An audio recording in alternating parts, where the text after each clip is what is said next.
KGF ಮುಖಾಂತರ ಇಡೀ ಜಗತ್ತೇ ಕನ್ನಡ ಸಿನಿಮಾ ಬಗ್ಗೆ ಮಾತನಾಡುವಂತೆ ಮಾಡಿರುವ ಕನ್ನಡದ ಹೆಮ್ಮೆಯ ನಟ ರಾಕಿಂಗ್ ಸ್ಟಾರ್ ಯಶ್ ಇದೀಗ ಟಾಕ್ಸಿಕ್ ಎಂಬ ಪ್ಯಾನ್ ವರ್ಲ್ಡ್ ಸಿನಿಮಾ ಮೂಲಕ ಕನ್ನಡ ನಾಡಿನ ಕೀರ್ತಿಯನ್ನು ಮತ್ತಷ್ಟು ಎತ್ತರಕ್ಕೆ ಮೆರೆಸಲು ತಯಾರಾಗಿದ್ದಾರೆ.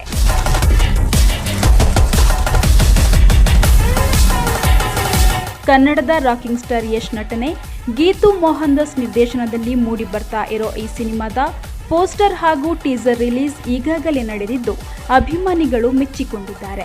ಜೊತೆಗೆ ಸಿನಿಮಾ ಬಗೆಗಿನ ಕುತೂಹಲವನ್ನು ಹೆಚ್ಚಿಸಿದೆ. ಇದೀಗ ಟಾಕ್ಸಿಕ್ ಸಿನಿಮಾದ ಟ್ರೇಲರ್ ಬಿಡುಗಡೆ ಮುಹೂರ್ತ ಫಿಕ್ಸ್ ಆಗಿದ್ದು ಇಂದು ರಾತ್ರಿ 7:01 ಬೆಂಗಳೂರಿನ ಎಎಂಬಿ ಮಾಲ್ನಲ್ಲಿ ನಡೆಯಲಿದೆ. ಕನ್ನಡಿಗ ನಟ ಯಶ್ ಅವರ ಕನಸಿನ ಬಿಗ್ ಬಜೆಟ್ ಸಿನಿಮಾದ ಟ್ರೇಲರ್ ರಿಲೀಸ್ ಬಿಗ್ ಈವೆಂಟ್ಗೆ ಮುಖ್ಯ ಅತಿಥಿಯಾಗಿ ಕನ್ನಡದ ಹಿರಿಯ ನಟ ಕರುನಾಡ ಚಕ್ರವರ್ತಿ ಡಾಕ್ಟರ್ ಶಿವರಾಜ್ ಕುಮಾರ್ ಅವರು ಆಗಮಿಸಲಿರುವುದು ಕನ್ನಡಿಗರ ಖುಷಿಯನ್ನು ಮತ್ತಷ್ಟು ಹೆಚ್ಚಿಸಿದೆ.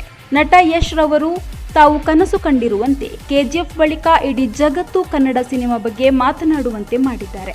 ಜೊತೆಗೆ ಇದೀಗ ಟಾಕ್ಸಿಕ್ ಹೆಸರಿನಲ್ಲಿ ಪ್ಯಾನ್ ವರ್ಲ್ಡ್ ಸಿನಿಮಾಗೆ ನಾಯಕರಾಗಿ ಇಡೀ ಕನ್ನಡ ನಾಡಿನ ಕೀರ್ತಿಯನ್ನು ಜಾಗತಿಕ ಮಟ್ಟದಲ್ಲಿ ಮೆರೆಸಿದ್ದಾರೆ.